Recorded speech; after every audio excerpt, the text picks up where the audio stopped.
Everyone tell us, and this is the patch 14.4 patch note rundown here on the FlyQuest YouTube channel. So this patch, I don't really know what to think because there are some changes in it that will certainly affect some of the things actually going on in pro play, as well as make certain champions, which are not good, suddenly going to be a lot better. So let's just get into it because there are a lot of changes. Now, it's really good, keep in mind, that Riot is keeping up all these changes because it's making the patches meaningful. But again, we got 2 more to go before history repeats itself. Generally, 14.6, generally 14.6, 14.7 should be the patches where Riot begins to do the filter nothingness patches and whatever, right? Historically, that has been how it's gone the last couple of years. So all right, let's get into it. So Vanguard, we've been communicating the last few patch notes the Vanguard was coming, but after some time on the PBE testing, diagnostics check, we've elected to change the rollout plan. Instead of global rollout, we're going to be releasing in a single region first with patch 14.5. This allows us time on live service to evaluate how Vanguard is functioning and being experienced before making adjustments. Okay. Windows minimum spec update. I talked about this in the last thing. This is obviously going to be very good. And I hope that Riot does do something, maybe even with graphics or something as an overhaul, because honestly, it's been a while, right? We last got the previous one, Season 4, going into Season 5, and the 15th anniversary of League of Legends is around the corner, so I would imagine maybe there's something like that coming. All right, champions. Ahri, health growth increased, Q damage is increased. So health growth, 96 to 104. This is going to give her about an auto attack worth of HP first reset.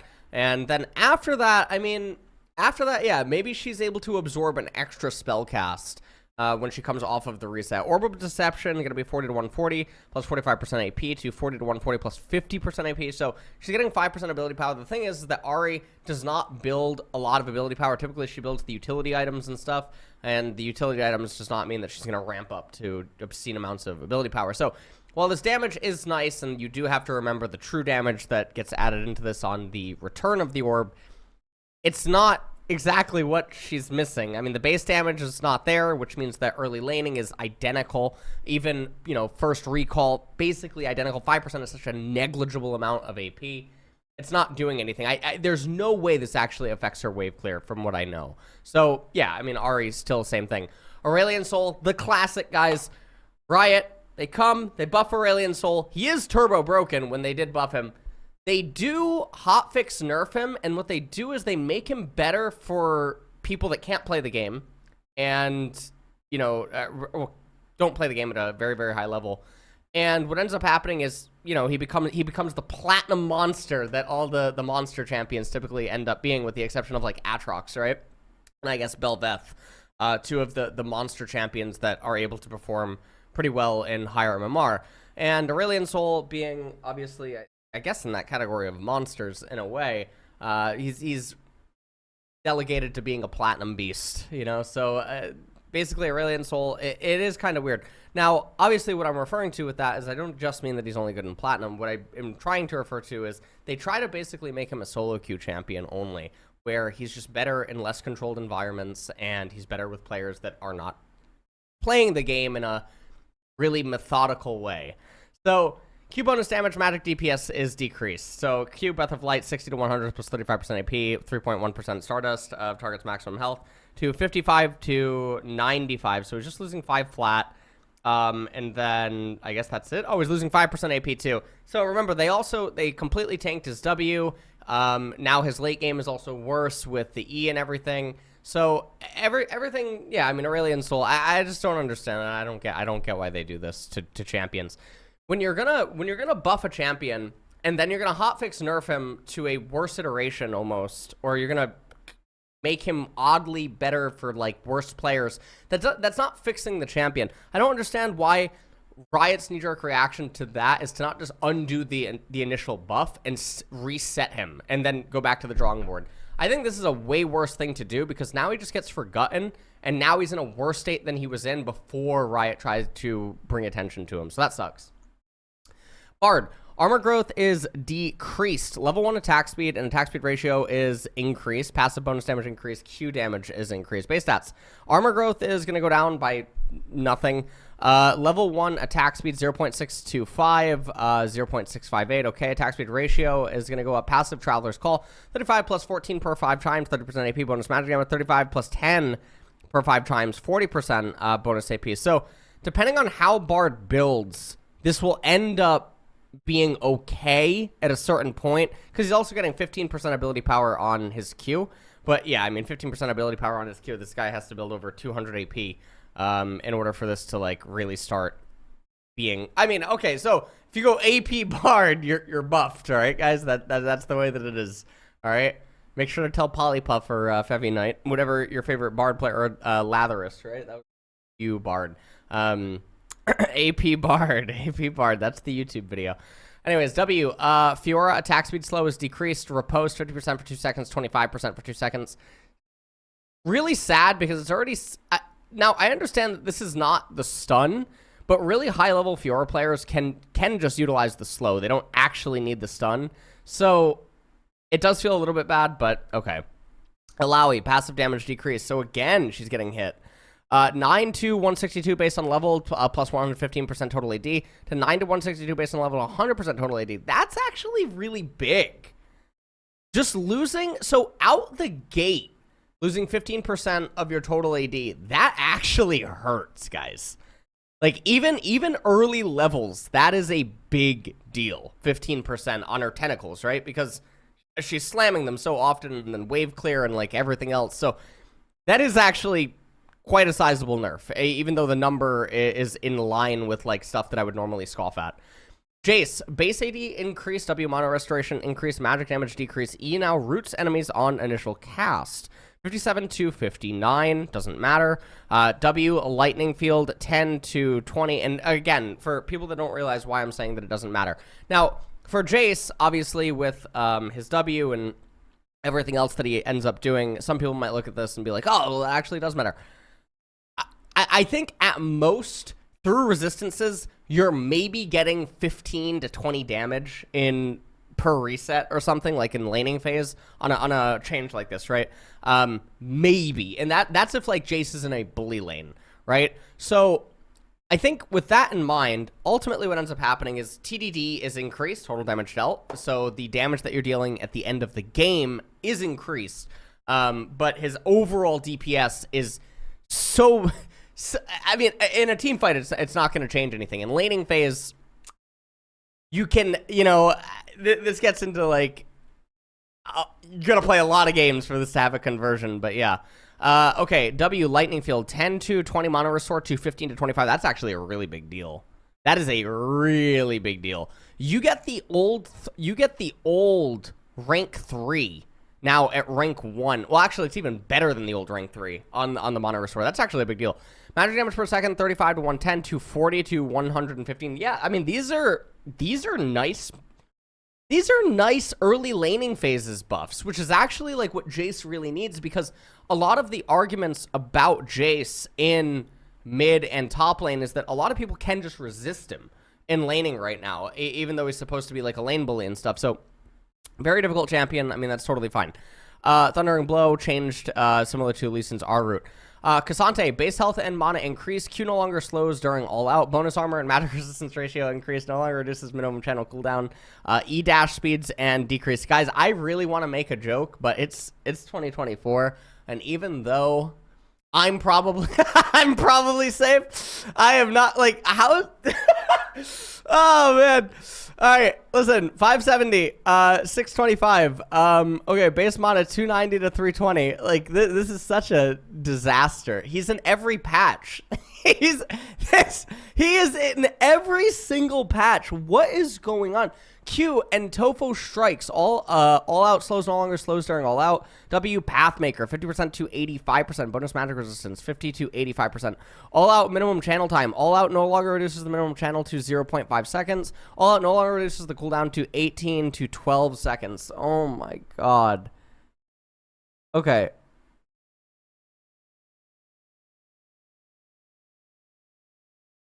Dash speed is down by 600. Ally dash speed is massively down.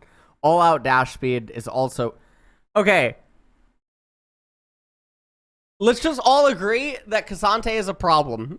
is a problem. Kai'Sa alt range increased our killer instinct 15 to 2000 now at rank 1. What this means is if you're building Kai'Sa correctly, okay? And when I say correctly, I do mean correctly. All right?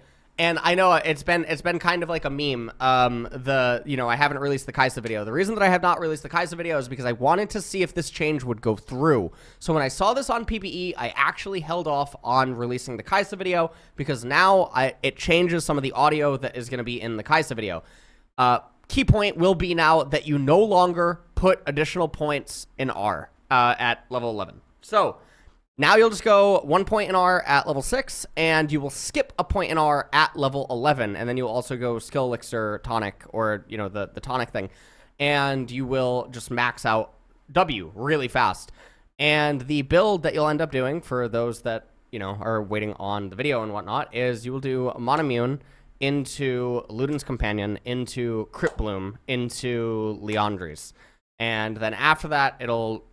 her itemization will depend on, like, game state and stuff like that. You will not build Nashers. You will not do anything like that. You will make it through laning phase, okay? And also, you do need to include a call with your starting D-Blade. That way you get the Q evolve on the Monomune.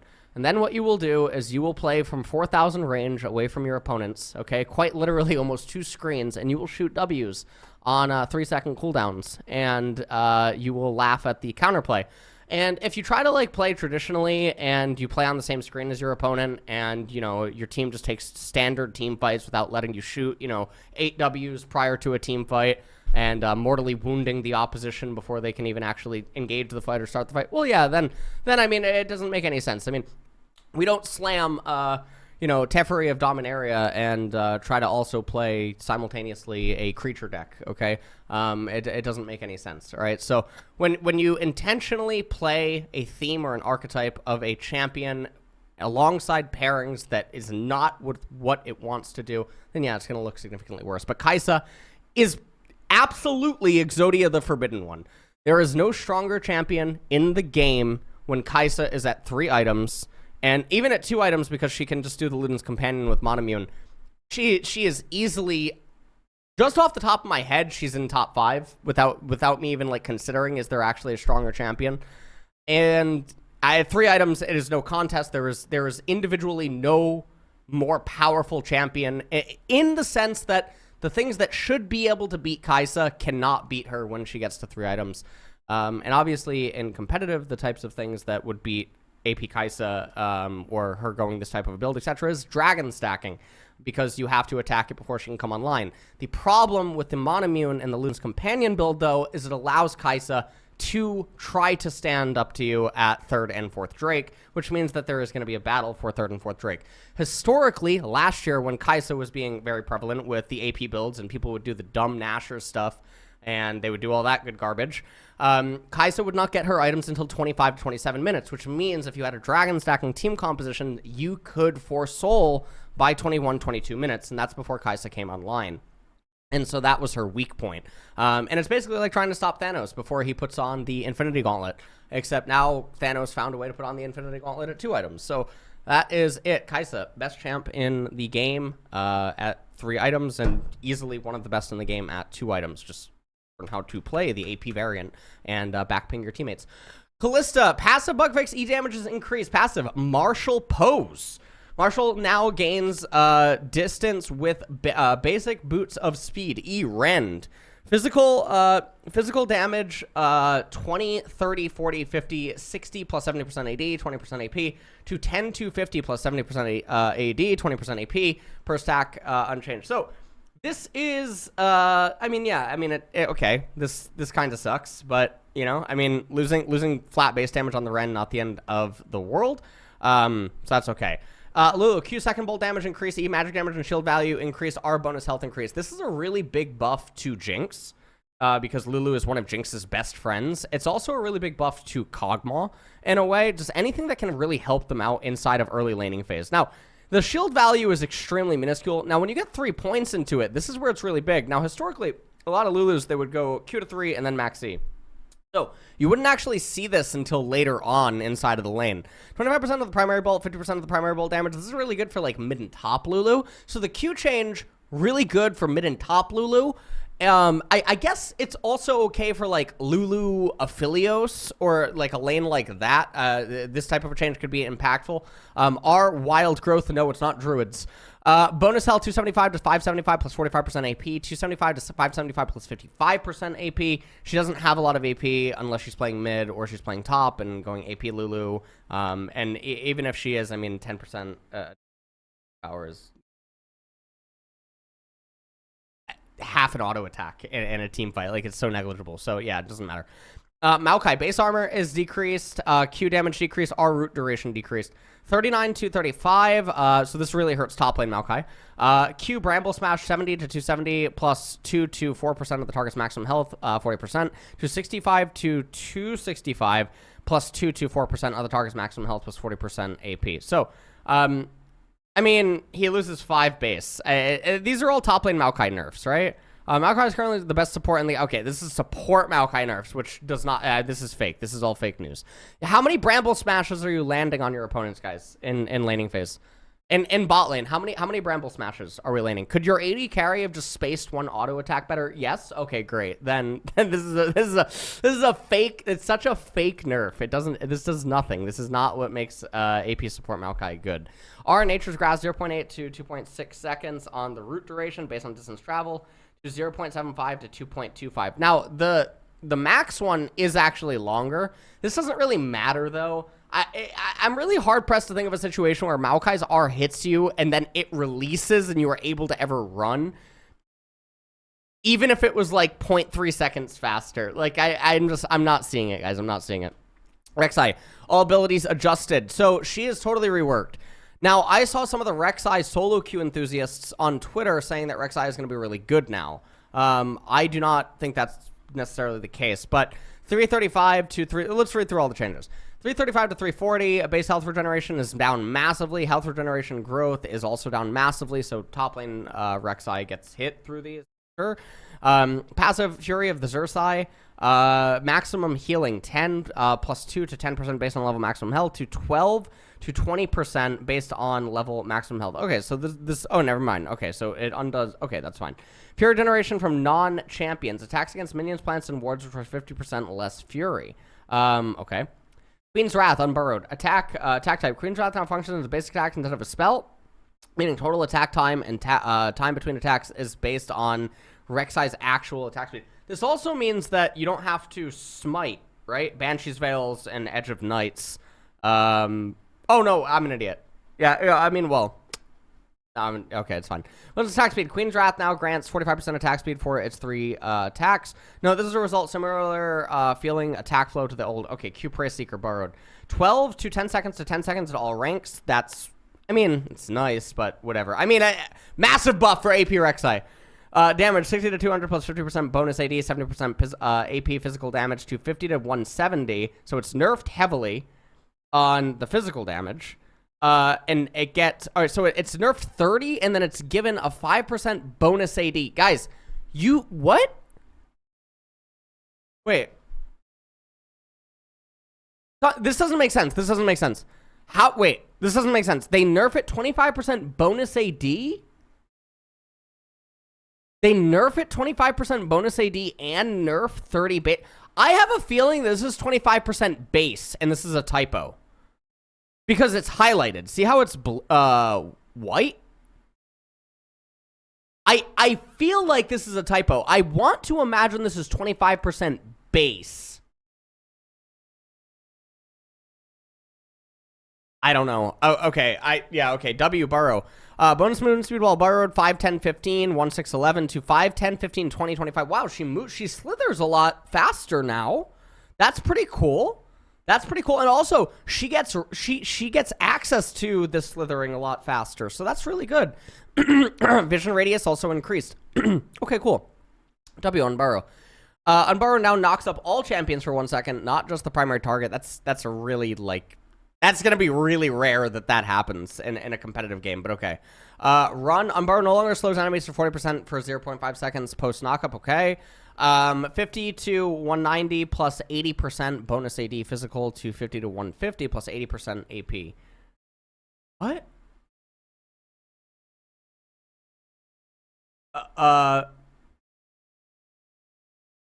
So they changed the damage type to magic, and champions have less magic resistance. But what is going on here? E-Tunnel cooldown 26 to 18 to 18 to 14. Tunnel reuse cooldown 10 to 2 seconds to 6 to 2 seconds. Manual cast dash speed. 550 movement speed from boots. 500 plus total movement speed. Now matches. Okay. Remove the 0.05 second hitch when manually casting tunnel. Rek'Sai begins taking already placed tunnels roughly 20% faster. Final dash speed is unchanged. Okay. Okay. E Furious Bite 5 to 25 plus 70% AD, 100% total AD. That's a buff. Okay, that's a massive buff. Okay. 1 Fiora bonus, 2 times damage. That's true damage, 6 to 14% based on ranks of target's maximum health. I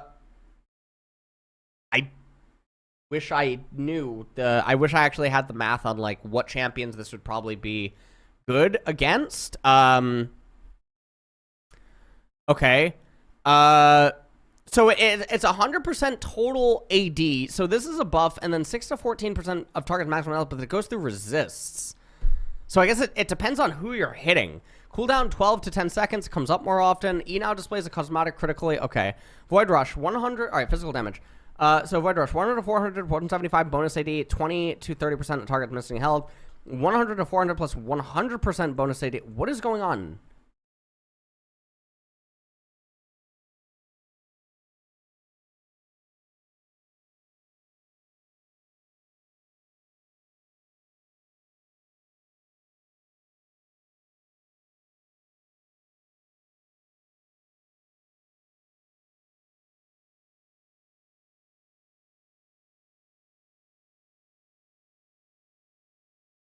Guys, I'll be honest, I don't know how to interpret these because I can't tell if these are typos or yeah, I can't tell. I really can't tell. I wish that I could tell you.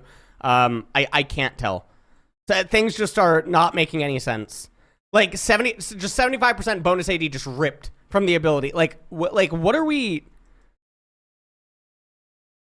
I can't tell. I'm just gonna skip it because I'm not gonna get one champed. I'm not getting one champed in patch rundowns.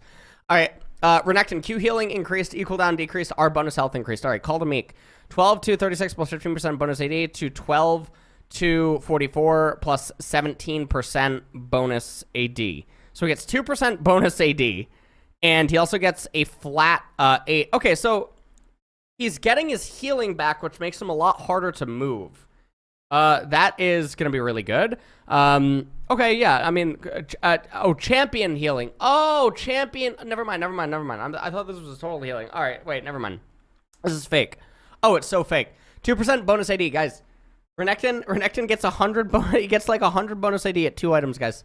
He gets 100. Oh wow, he gets another 2 heal. He gets 10 heal now on his champion heal. Wow, huge.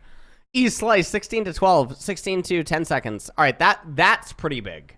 Getting 2 seconds off Slice and Dice is actually really big. Dominus getting another 50, becoming even more durable. 150 at rank 3. We get a Ruby Crystal. Are we going to now suddenly pick Renekton because of a Ruby Crystal? I think that because of some of the indirect buffs that he's received through itemization, I think that he's going to be a lot better, yes. Smolder. Q, additional fireball scaling decrease now stacks if a minion dies while Q is mid-fight. W cooldown adjusted, initial damage decrease, the explosion damage increase. R, wait, what? Okay. Q, Super Scorcher Breath. Fireball at 125 stacks, 2 plus 1, 1 per 100 Dragon Patient stacks to 1 plus 1 per 67. Okay.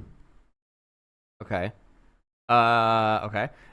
If a minion dies while Smolder's Q is in a flight towards it, Smolder will still receive a drag. Okay, that's really nice. W, a Chew, cooldown is going to go up at rank 1, but then it'll be you'll end up getting it back. You'll actually get a buff at rank 5. Okay.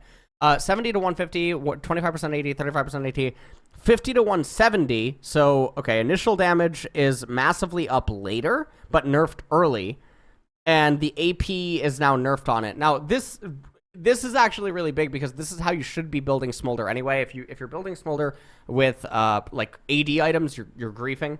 So obviously, like, there's been a lot of people that have tweeted about this on Twitter and whatnot.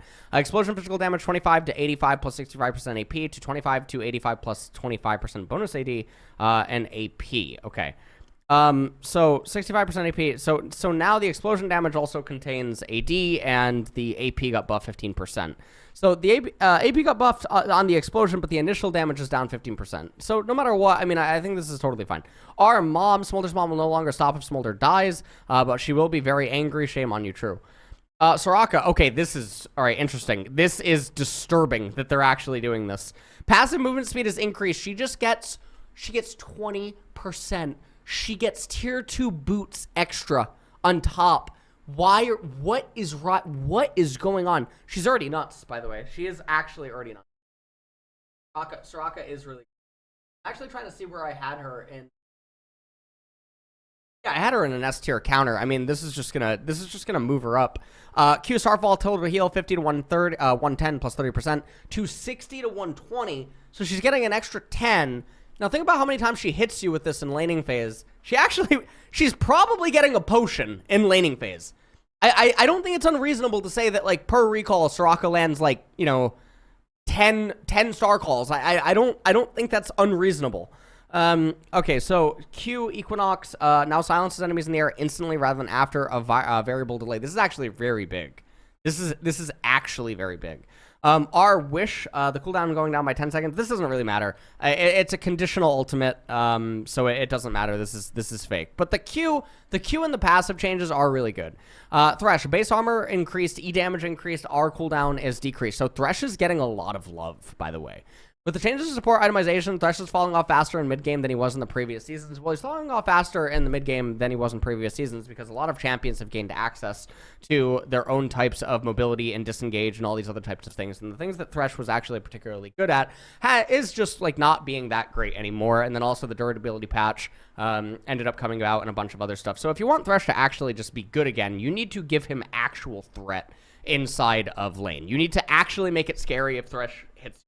Now, what I am worried about is they are actually loading his damage into Flay, which is the key ability inside of laning phase for him to actually look for lethals. The problem is that these damage numbers are not actually enough. One of the things that they could do is they could load a lot of damage into his Q, which rewards, obviously, skill threshes for hitting the Q.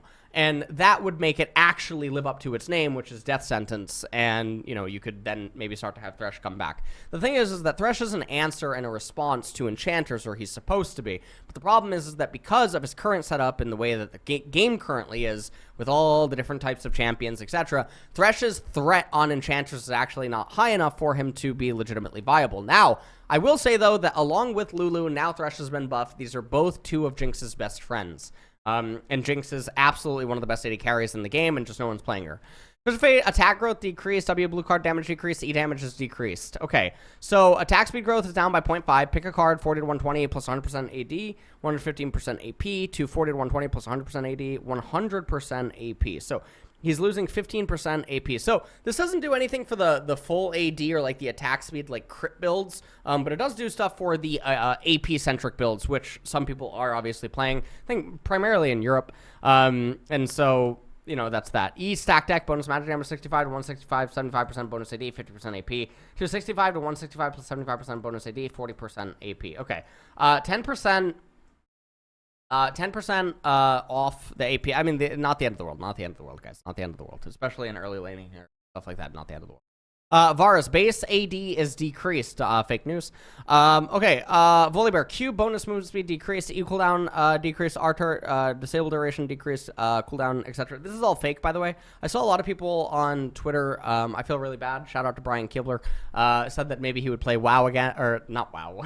Said he maybe play League again with a change like this, but unfortunately, it's just not real. Bonus movement speed is 8 to 24 to 12 to 28, so he gets 4% movement speed. Okay, so he's getting magical boots. That's what he's actually getting. Let's really say what he's getting. He's getting magical boots for free on his Q activation. All right, this is not why you pick Volibear. Okay, you do not pick Volibear because you were able to approach 1 second faster or something, the opponent, right? That's not why your ganks weren't working before. You could have just probably played the gank differently and everything would have been fine. And obviously, up in top lane, this will make some of his combos a little bit easier to weave in, and his spacing a lot better. Sky Splitter, 13 seconds to 12 seconds.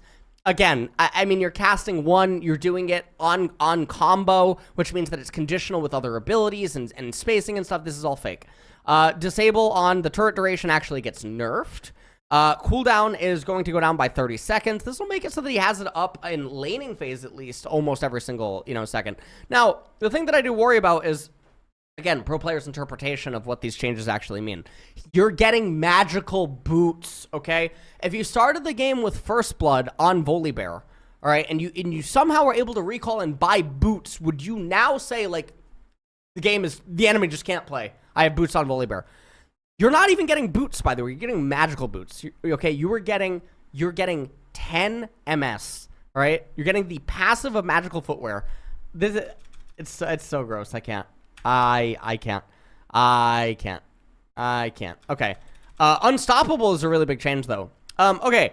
Zyra, passive plant damage decrease, bonus damage on non-magic monsters increase. Plant magic damage 20 to 80 based on level, 18% AP, to 16 to 84, 18%.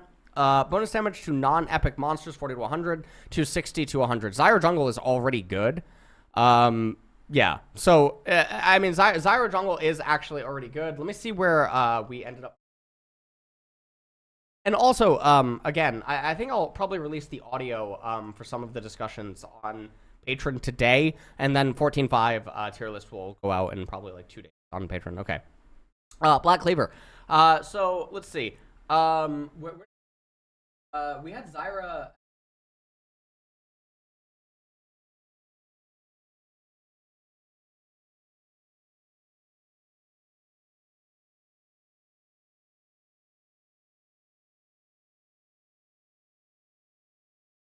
Yeah, okay. We had her at an S counter. That's totally fine. Had her at an S counter. I mean, okay. All right, so Black Cleaver, currently underperforming compared to other fighter items in the game. Well, this is because of the passive they did to it. I mean, I think, right? So they ended up listening to, I don't know who it was. Someone actually tweeted this exact change on Twitter, and they did it. That's amazing.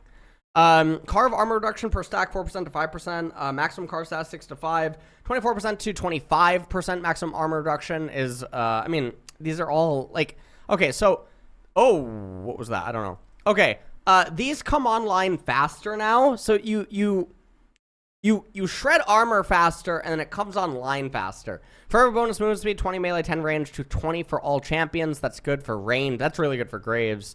But unfortunately, the changes are just not good enough. Hullbreaker. Hullbreaker is now on hit item instead of an on attack item. Interesting. Interesting. Okay. Ravenous Hydra. Ravenous Crescent now apply lifesteal to Ravenous Crescent, active at 150% effectiveness. Really good. Stridebreaker. These are all just bug fixes. Terminus. So this is now going to be this is going to be big. This is going to be very big on select champions. Belveth is going to end up obviously building this item. Obviously the champions that have already been building it, like Varus, Kog'Maw, these types of champions. It'll be very good. So, item recipe: recurve bow, BF sword, dagger, 700 gold. Recurve bow, BF sword, recurve bow. So yeah, I mean you get now you have better space in your inventory. 300 gold. Okay. Juxtaposition, stat cap 5, 10 total to 3 each, 6 total. Wait, what? Bonus armor and MR shred 3, 4, 5, levels 1, 11, 14 to 6, 7, 8, levels 1. Okay, that's okay. That's very nice. Maximum bonus armor and MR based on level is now going to be down by, so it's going to be up by 3 early, but then it's going to be down by 1 later. Percentage armor and MR penetration per stack, 6 to 10%. Maximum percent armor and MR penetration, 30% is unchanged. This is all amazing. These are just amazing changes. Okay, support items. Quest charge cooldown 18 to 20 seconds. First quest charge generated 208 to 150 in-game time. This is totally fine. Runic Compass 18 to 20. Bounty of Worlds, health. Okay, all these changes don't really matter. Lost Chapter items. Despite lower gold cost of Lost Chapter items in 14.13, most majors are still performing a little worse on their first item power spike than we'd like them to. With this in mind, we're changing the last patch. Okay, cool. Archangel Staff and Seraph's Embrace. Ability haste going up by 5. Very nice. Oh, Kaisa getting some more love. Luden's Companion.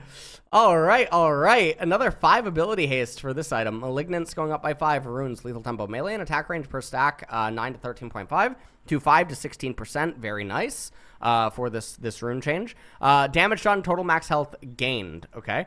Legend, alacrity, okay. Okay. Fountain regeneration, health regeneration 0.25, 2.1 max health to 2.6 maximum health. So you can get off the fountain 1 second faster if you were missing almost all HP. Okay. Tether ability changes. I think we already went over this in a totally different video. This is totally fine. Have you ever had a moment with a LeBlanc or Morgana ultimate tether was attached to you, but you saved your flash to get out of range at the last second only to get stunned anyway? This is the type of situation occurred with tethers due to the use of server frame checking, which resulted in the server ticks when the tether range was exceeded but did not break. In this patch, we're updating tethers to use area checking, which means that they should now break instantly, making those abilities more responsive and consistent when you're playing against them. While this may seem to result in a small power loss for these champions, we'll be keeping an eye on them to see if any composition buffs are necessary for future patches. Okay, cool. So let's keep okay, so the Illaoi E1 is interesting. Yeah, the Illaoi E1 does feel kind of bullshit in a lot of ways. Fiddle W is really sad. Break range, not cast range, increased from 700 to 725 units. Okay. The Atrox W is also really misleading. Karma W is very misleading. Kled Q also makes no sense. I'll be totally honest with you. LeBlanc is obviously like, that one's confusing. Nocturne, I feel like you always actually know when it's gonna work. Morgana R, that's another one that I feel like you really do know when you're gonna get away from it. Renata Glass Q, I guess, and then Zac Q, I guess. Red side camera adjustment. What? The red team offset camera option has been adjusted to show more vision on the bottom of the screen compared to live. Ooh! How funny would it be that this is just a smaller UI?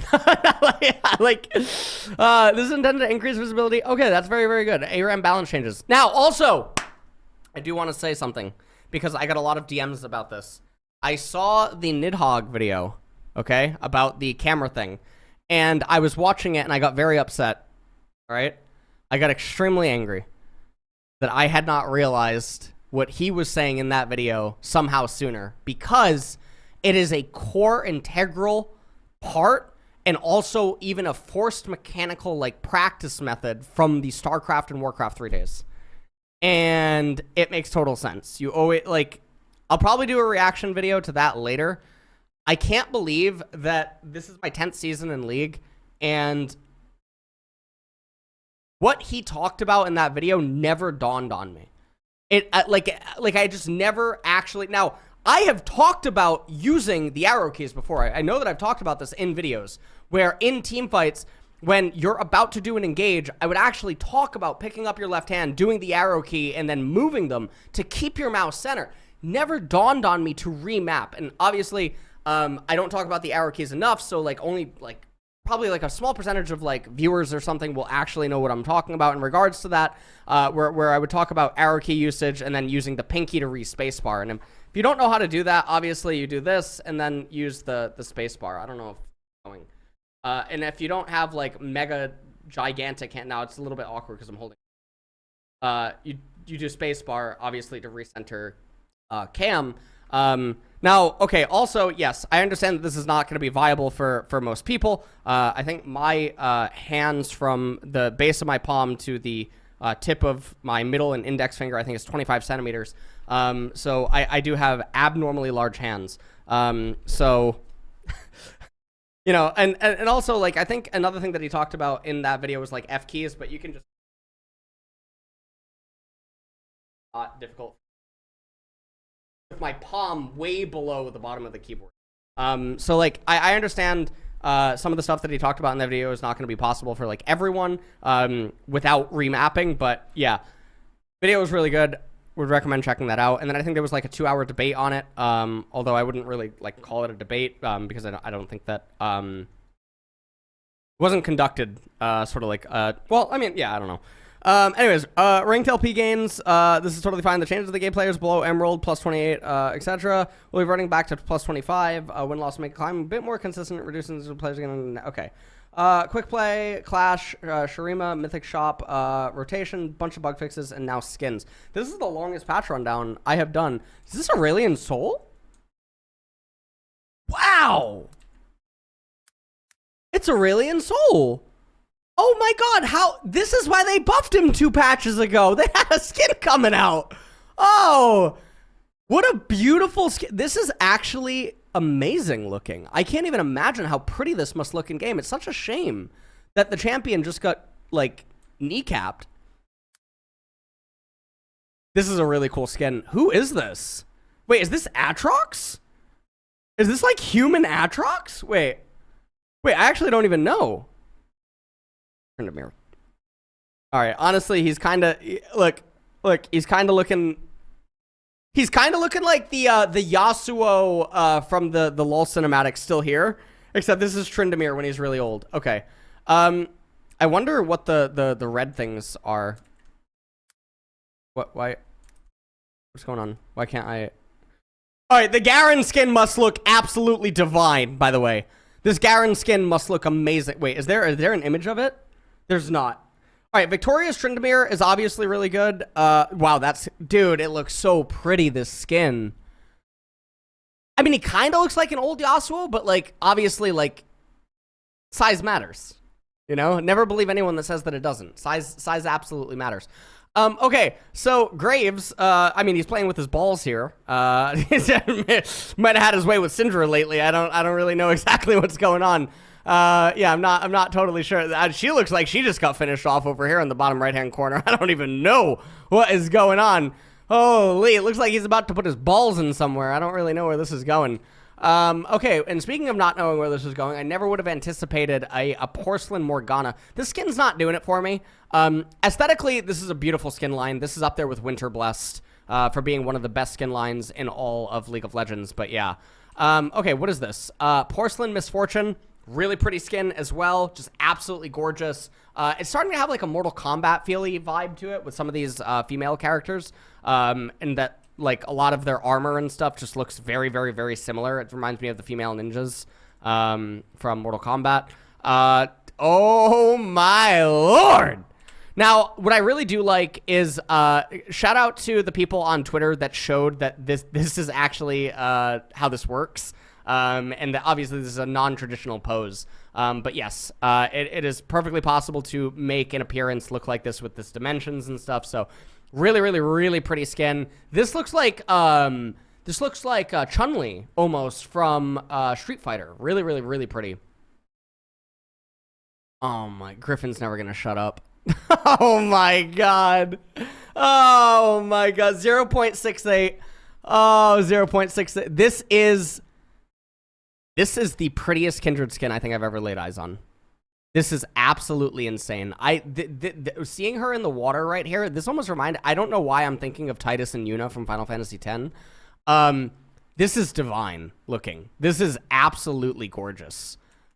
Dude, honestly, I don't know who did these skins. But holy... Whoever did Aurelion Sol, Tryndamere, Chun-Li... aka Aurelia, and Kindred, you knocked it out of the park. These are some of the most beautiful. This is a desktop background. This is so beautiful. What a beautiful skin. Anyways, guys, that is it. And yeah, so again, Kaisa video, 14.4 pro tier list that I did with several different pro players. Uncut audio will be on Patreon, and then the release video will come out in a day or two. I did want to wait for 14.4 because this is going to be the patch that everyone resumed on, right? So that is what is going on there. And then, in addition to that, what I can finally say is I should be able to resume LCK co-streams soon. Have not been able to for, you know, quite a while, you know. But that's pretty much it. And I will see you guys there for CB LoL, because we love Brazil here, later on. So that is it. See you guys all later. Bye-bye.